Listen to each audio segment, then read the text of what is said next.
Hello everybody, my name is Dan Bechdolt and I'm a professional saxophonist and educator here in the Austin, Texas area. I wanted to discuss the Texas All-State Jazz Etudes with you.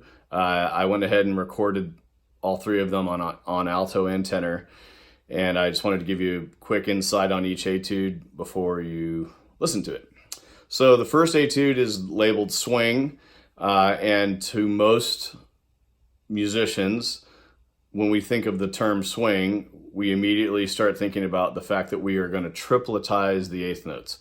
In other words, so if your quarter note is right here, it's not dun dun dun, it's going to be da da da da da, right? Well, the problem with that in this etude is the tempo. So if you're going to play it at over 200 beats a minute, it's marked at a 240 to 260.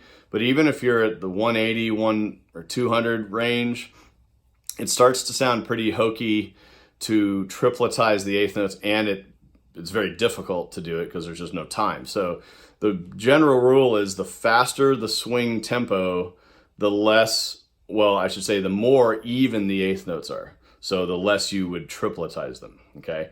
So if you're gonna be playing at 200 or higher, just play even eighth notes. Well, then how do we swing it? Well, swinging doesn't just mean to tripletize the eighth notes. There's other things that contribute to swing and drive the swing.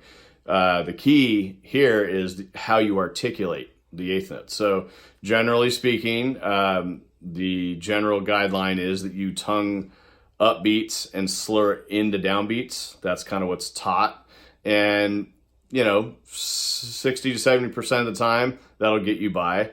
But if you listen to the way I play it, I'm not always doing that. Sometimes I am, but sometimes I'm slurring three notes together, or if there's a triplet or 16th notes, I'm going to slur more than three notes together sometimes.